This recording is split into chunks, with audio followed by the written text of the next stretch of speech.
Здравствуйте! Этим видео я отвечу на главный вопрос, который возник после выхода третьей части фильма «Боевой инстинкт». Многие почитатели породы немецкая овчарка были возмущены тем, что я сказал о том, что Макс фон Штефаниц, который долгие годы считается создателем немецкой овчарки, не имеет никакого отношения к созданию этой прекрасной породы. Все эти возмущения понятны. Ведь когда кто-то выносит новую информацию, то он неизбежно подвергнется критике со стороны тех, кому эта информация не понравится по тем или иным причинам, особенно если она вскрывает ложь и будоражит сложившиеся устои.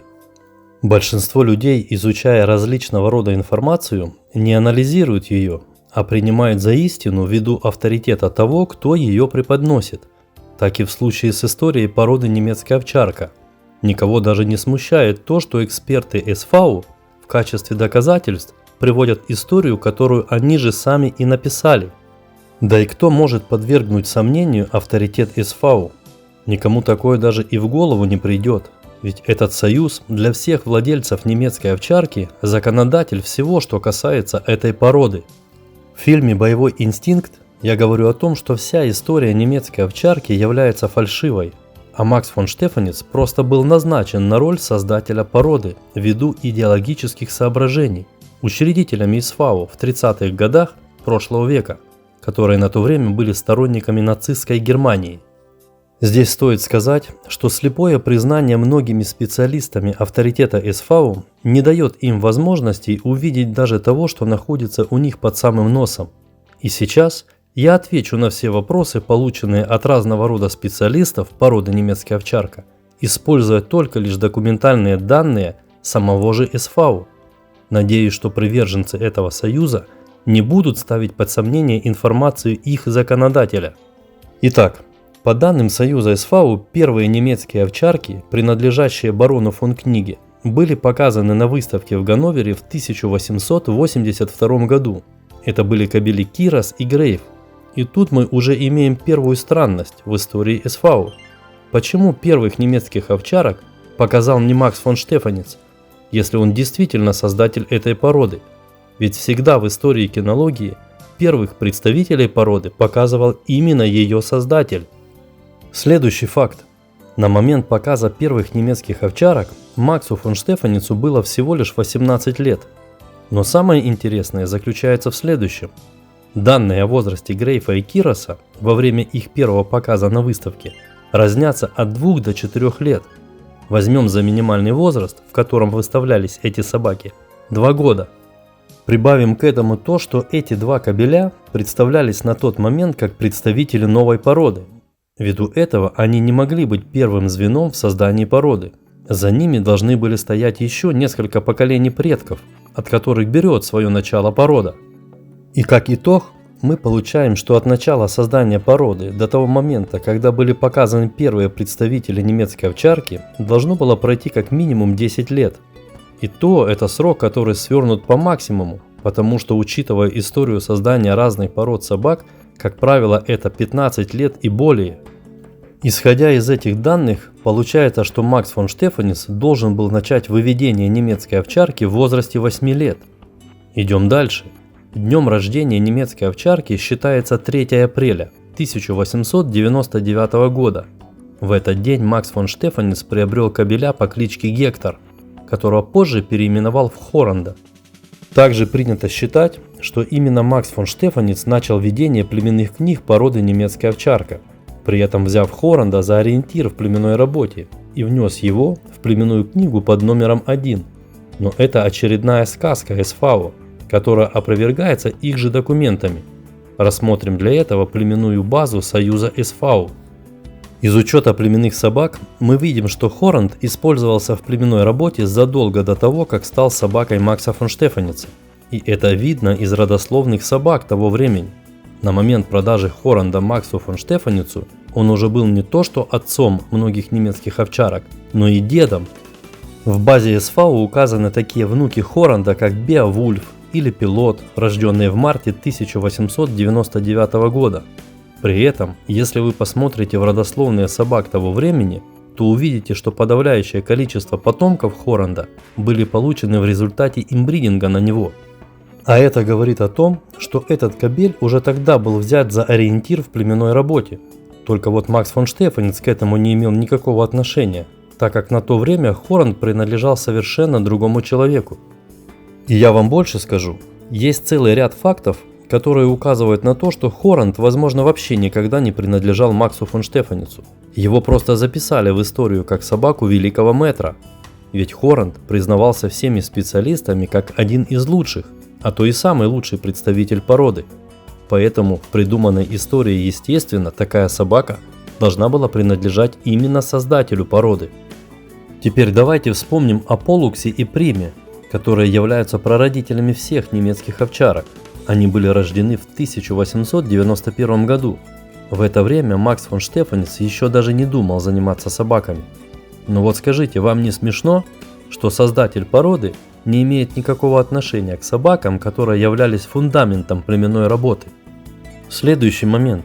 Современная история кинологии говорит о том, что Макс фон Штефаниц, как основатель породы, использовал в создании немецкой овчарки пастушьих собак.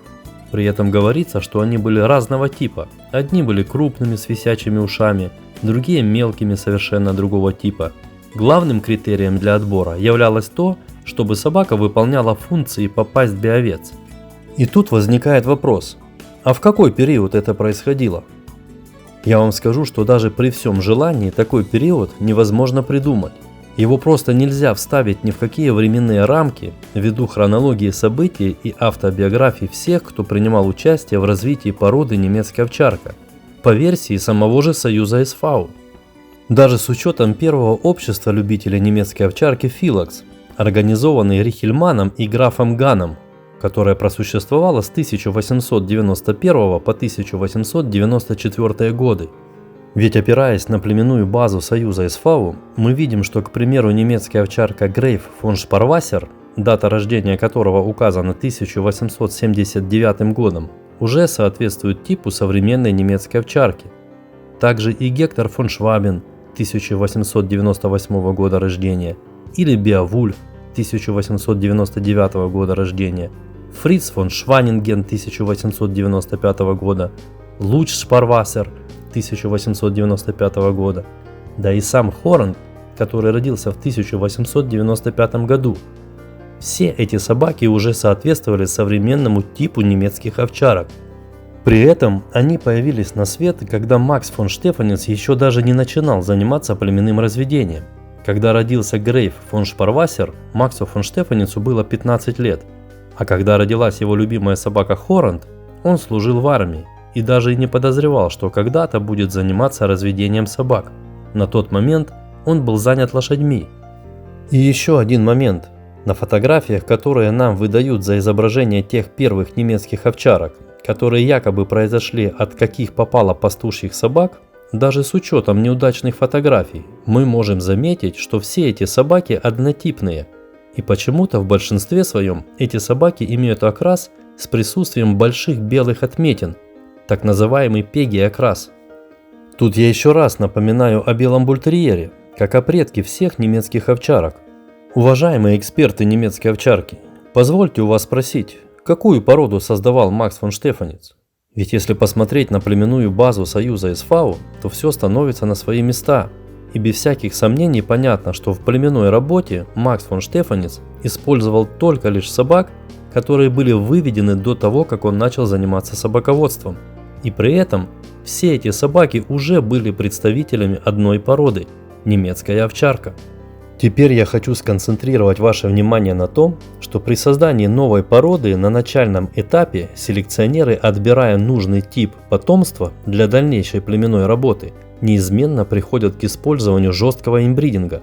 Это связано с малым количеством племенных собак на заре создания породы. Посмотрите в племенную книгу Союза СФАУ. Что вы там увидите, когда будете изучать, как развивалась порода немецкая овчарка? Ничего нового. Все то же самое, как и при создании других пород. Малое количество племенных собак, и спаривание на основе жесткого инбридинга. Еще раз хочу задать вопрос экспертам, отстаивающих легитимность Макса фон Штефаница как создателя породы немецкая овчарка. Где огромное количество пастушьих собак со всей Германии, которых он использовал в племенной работе? Почему в племенной книге, которую создал Союз СФАУ, фундаментом являются только лишь собаки, которые еще до того, как Макс фон Штефаниц стал соучредителем этой организации, выступали на выставках уже как представители породы немецкая овчарка? Вы не находите смешным, что даже в истории, которую описывают эксперты, представляющие Союз СФАУ, по их же собственной хронологии сначала появилась порода немецкая овчарка, а потом уже то, что называется, нарисовался ее создатель Макс фон Штефаниц. Вот где действительно подтверждаются слова: если хочешь что-то спрятать, положи на самое видное место. Я не буду отнимать у вас много времени.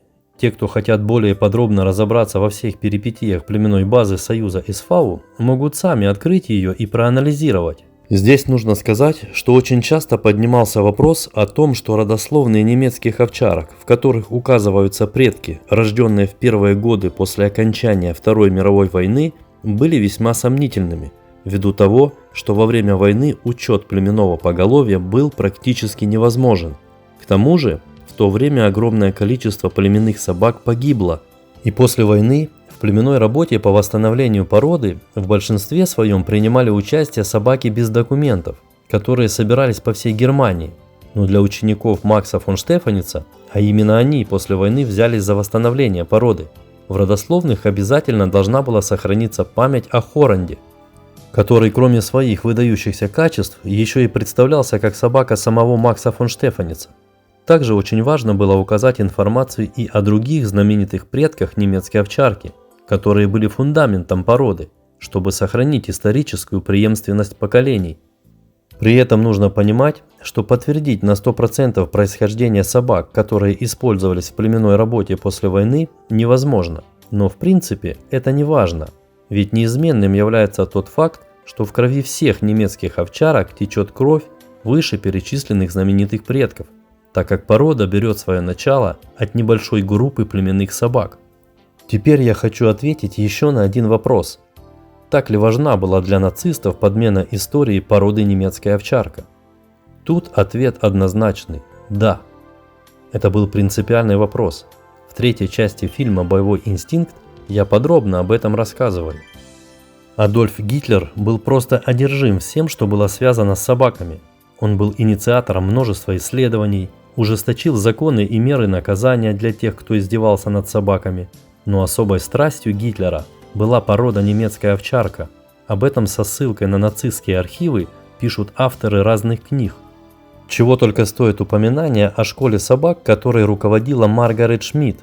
В эту школу были отобраны лучшие кинологи Германии того времени, а куратором всей деятельности этой школы был Генрих Гиммлер.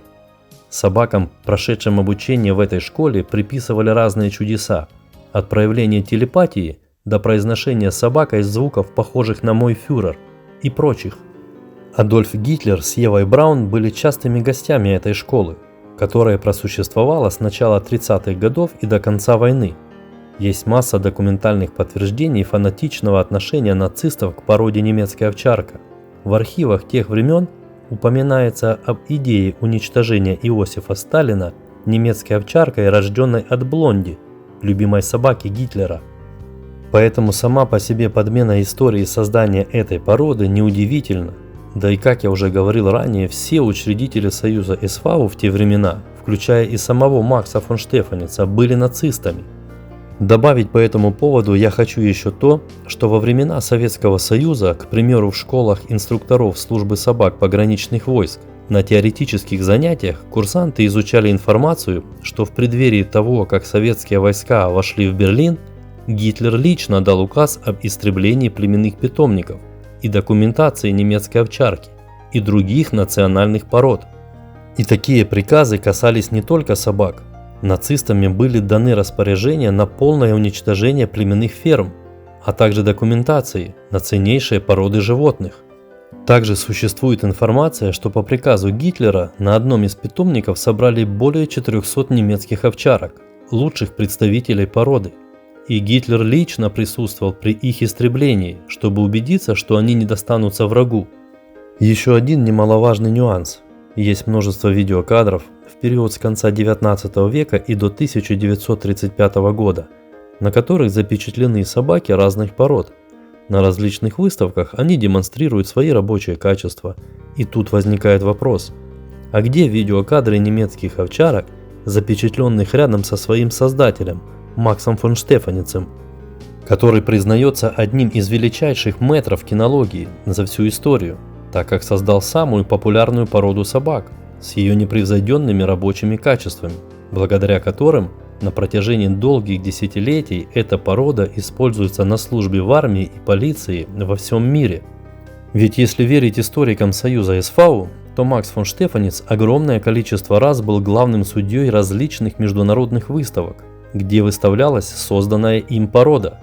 Да и учитывая, что главная цель создателя немецкой овчарки была в том, чтобы создать ее лучшей защитной и охранной породой собак, должны были сохраниться кадры, на которых Макс фон Штефаниц лично демонстрирует работу своих собак.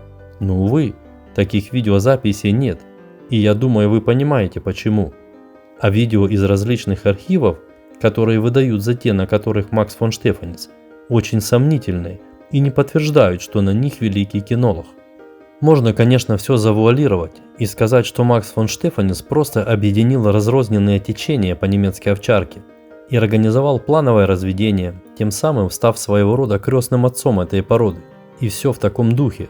Но и тут неувязка. Задолго до появления Макса фон Штефаница на авансцене немецкой овчарки уже существовали питомники со своими заводскими приставками, которые занимались исключительно разведением немецкой овчарки. Была и плановая племенная работа, и учет племенных собак. И все это было тогда, когда Макс фон Штефаниц еще был подростком. Да и правды ради стоит сказать, что есть большие сомнения и по хронологии создания Союза СВ, и по его ключевым фигурам. Но тем не менее стоит признать тот факт, что и Союз СВ, и Макс фон Штефаниц проделали огромную работу в области развития породы немецкая овчарка и кинологии в целом. И за это без всяких сомнений заслужили огромное уважение. Конечно, кроме вышеперечисленных рассуждений, у меня есть и более весомые аргументы по поводу истории создания немецкой овчарки и ее настоящего создателя барона фон Книги. Но для каждой информации свое время. Как говорится, самая вкусная информация должна подаваться на десерт. С вами был Петручок Владимир. Всего вам доброго. До новых встреч!